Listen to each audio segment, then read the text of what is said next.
आपल्यापैकी किती जणांना आपल्या बिझनेसची ब्रँड बनवायची? फक्त एवढेच? कारण मित्रांनो, जर तुम्हाला एक मोठं फॉर्च्यून बनवायचं असेल तर आपल्या बिझनेसची ब्रँड बनवूनच तुम्हाला तिथपर्यंत पोहोचता येईल. आणि मित्रांनो, फक्त 20% लोक आपल्या बिझनेसची ब्रँड बनवतात आणि रेस्ट ऑफ द 80% पीपल मेहनत आयुष्यभर करत राहतात, बट ॲट द एंड स्वतःची अशी जबरदस्त आयडेंटिटी ते बनवू शकत नाही. पण एक सर्वोत्तम स्तर गाठणं हे एक चॅलेंजिंग टास्क आहे, बट त्याही पेक्षा ते सर्वोत्तम स्तर राखून ठेवणं हे त्याहूनही जास्त चॅलेंजिंग. आणि मोस्ट ऑफ द टाइम बऱ्याच कंपन्या ते सर्वोत्तम स्तर गाठणं ही क्रिया करतात, पण त्यापुढे ते सर्वोत्तम स्तर राखणं हे त्यांच्या बसची बात नसते किंवा त्यांना ते जमत नाही. आणि जे फॉर्च्यून त्यांनी बनवलेलं असतं ते त्यांच्याकडनं निघून जातं. आणि आज मी तुम्हाला एक अशा कंपनीची केस स्टडी सांगणार आहे की ज्यांनी फक्त देशातच काय 5 खंडात असा यशस्वी पताका फडकवला की लोक बघता बघता चाट पडली की ही कंपनी आता आली आणि बघता बघता 5 खंडात एवढी मोठी झाली आणि एवढं मोठं साम्राज्य बनवलं की जे बऱ्याच लोकांना बरेच वर्ष 100 वर्ष गेल्यानंतर सुद्धा जे करू शकले नाहीत तेच ह्या कंपनीच्या एका जनरेशन मध्ये काही वर्षात त्यांनी करून दाखवलं. पण त्यानंतर असं काही झालं की त्यांच्या हातून ते सर्व फॉर्च्यून निघून गेलं. एक्झॅक्टली काय झालं होतं आणि ती कंपनी कुठली ह्याबद्दल मी तुम्हाला पुढे सांगणार आहे. आणि ह्या कंपनीची केस स्टडी आहे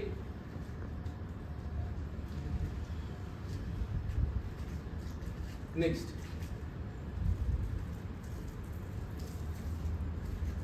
आणि ही कंपनी आहे, ही मशीन तुम्ही बघितल्यावर कुठल्या कंपनीचं नाव तुमच्या डोक्यात सर्वात पहिले येईल?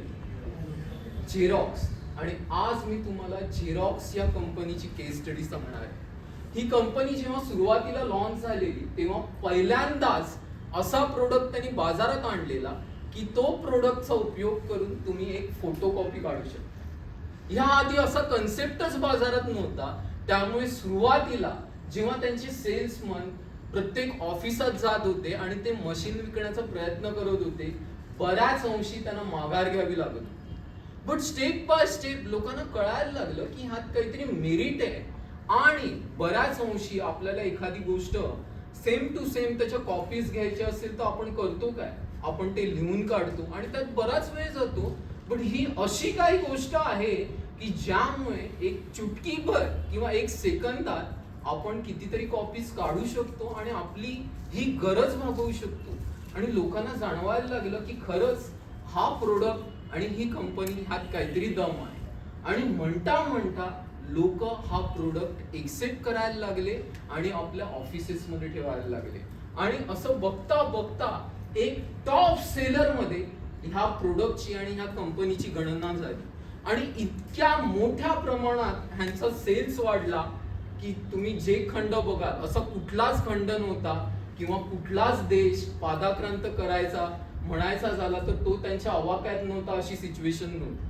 म्हणजे आजता गयात तुम्ही कितीतरी कंपन्या बघा, बट ही अशी कंपनी आहे की एखाद्या गल्लीत सुद्धा त्यांचा प्रोडक्ट जाऊ शकतो. नाहीतर मोस्ट ऑफ द टाइम तुमचा प्रोडक्ट हा काही देशापुरतं किंवा काही गोष्टींपुरतं मर्यादित असतो, पण प्रत्येक गल्ली आणि सर्व ऑफिसेस मध्ये ह्यांचा प्रोडक्ट जायला लागला. आणि म्हणता म्हणता 5 खंडात त्यांनी आपल्या यशाची एक पताका फडकवली.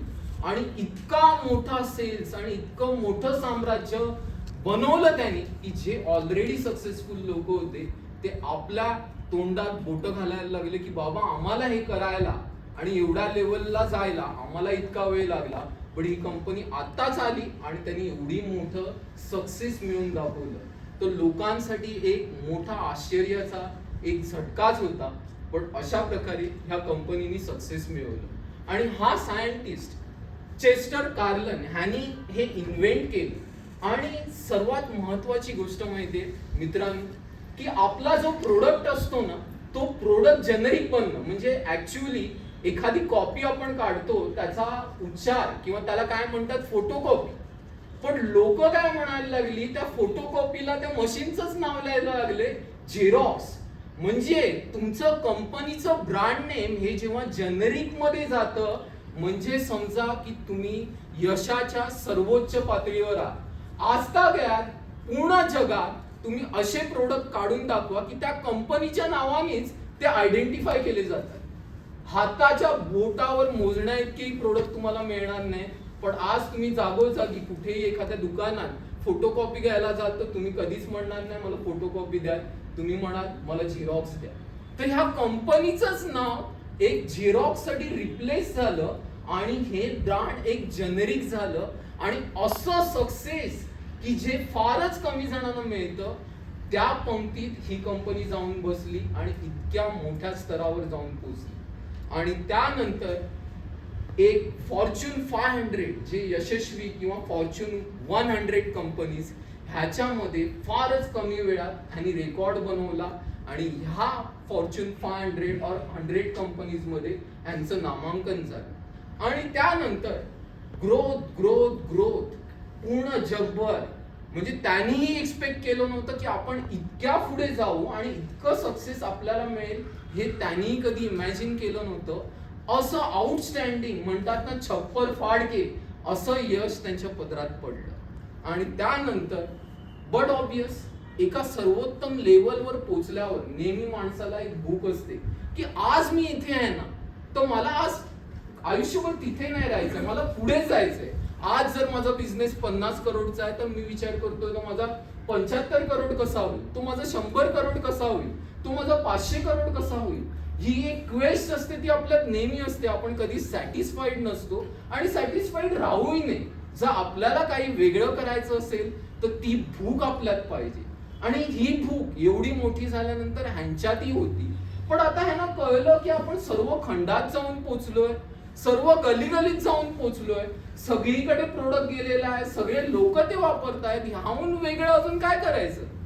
असं तर नाहीये की मी एका फुटपाथवर मशीन ठेवून देईन आणि असंच ठेवा तुम्ही वापरा, असं तर मी नाही करू शकत. मग ऑलरेडी आपण एका स्तरावर पोहोचलोय तर आता आपण पुढे जायचं म्हणजे एक्झॅक्टली काय करायचं असा मोठा प्रश्न ह्या कंपनी समोर आवाजून राहिला. आणि त्यांना कळत नव्हतं की काय करायचं. आणि अशाच वेळी मोस्ट ऑफ द लोक आणि मोस्ट ऑफ द कंपनीज एक मोठी मिस्टेक करतात आणि एक मोठा मोह त्यांना होतो आणि तो मोह म्हणजे डायव्हर्सिफिकेशन. म्हणजे ते म्हणतात अरे आज मी हे केलंय ना, चल अजून वाढवायचंय तर आता माझं अजून काय राहिलं नाही, आज मी दुसरं काहीतरी करतो. ते प्रत्येकासाठी वेगळं वेगळं वेगळं असं करत करत एक एक एक एक कॅटेगरी वाढवत जातात आणि त्यांना असं वाटतं असं आपण वाढवत गेलो की ऑटोमॅटिक आपली वाढ होईल. आणि प्रत्यक्षात म्हटलं तर ती वाढ होतेही, पण ती वाढ कशी होते. सुरुवातीला तुम्हाला असं वाटतं की ती वाढ होते, पण त्याचे पुढचे जे इफेक्ट्स असतात त्याचा कुठल्याही प्रकारे आपल्याला असं इमॅजिन सुद्धा आपण करू शकत नाही. आपण आपल्याच ह्याच्यात असतो आणि आपण चालत राहतो आणि पुढे जसा फटका बसतो तसाच फटका ह्या कंपनीलाही बसला. आणि त्यांनी डायव्हर्सिफिकेशन साठी सर्वात पहिलं क्षेत्र काय म्हटलं, त्यावेळीचा जमाना म्हणजे 1980s 1975 और 85-19 हा 80s 90s हा जमाना होता. आणि तेव्हा सर्वात जास्त चल म्हणजे पुढे वाढणारं सेक्टर असं होतं ते म्हणजे कम्प्युटर सेक्टर.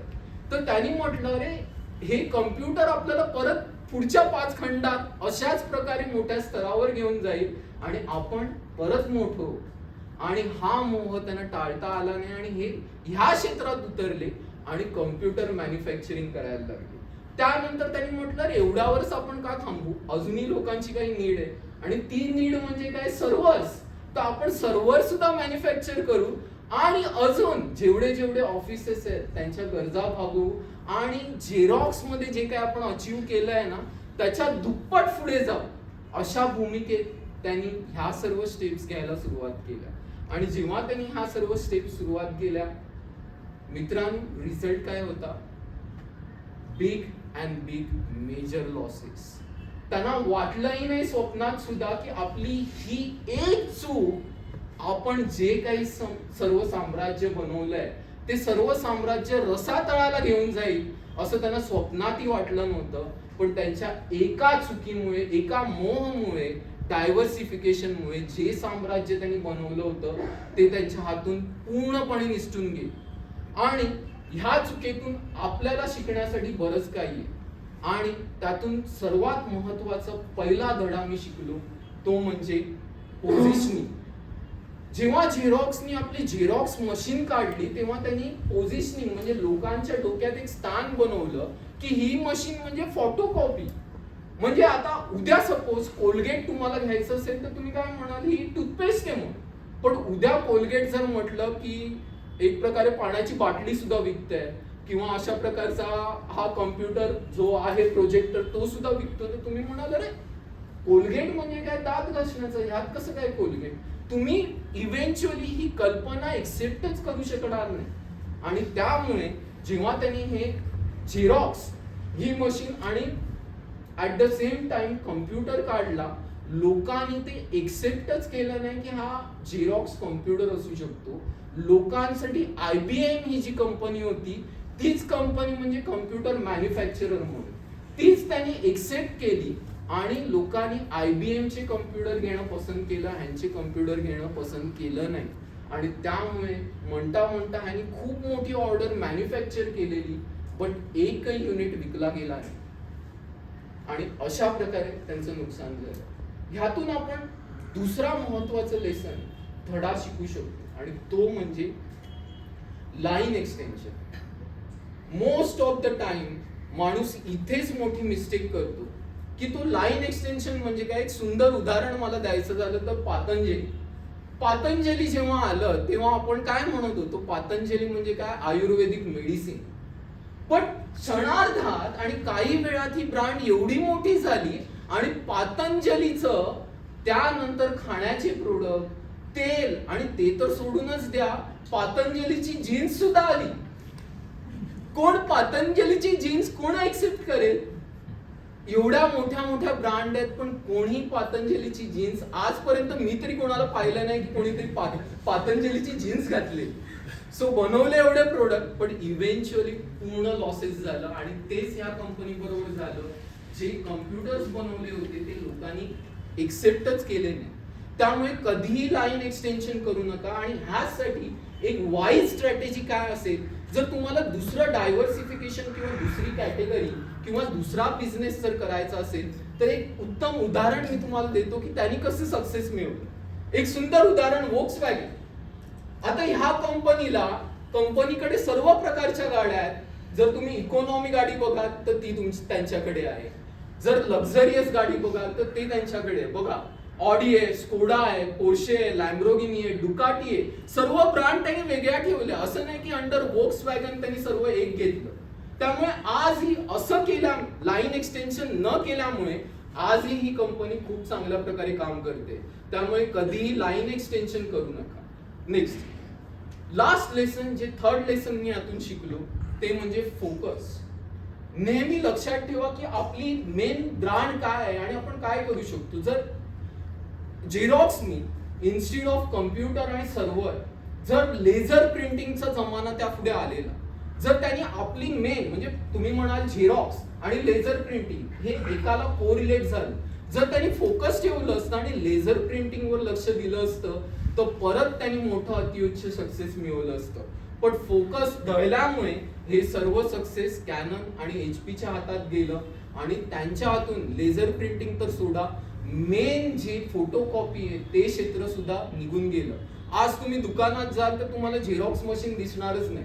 तिथे कॅनन दिसेल, तिथे वेगळी मशीन दिसेल. म्हणजे ज्या ह्याच्यात त्यांची मक्तेदारी होती ती मक्तेदारी सुद्धा ते घालून बसले आणि जे साम्राज्य त्यांनी निर्माण केलेलं ते पूर्ण रसातळाला मिळवलं. त्यामुळेच मित्रांनो ब्रँड बनवणं हे चॅलेंजिंग आहे पण त्यानंतर ते सस्टेन करणं हे अजून खूप चॅलेंजिंग आहे.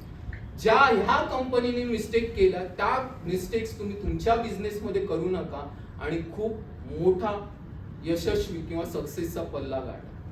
थँक्यू.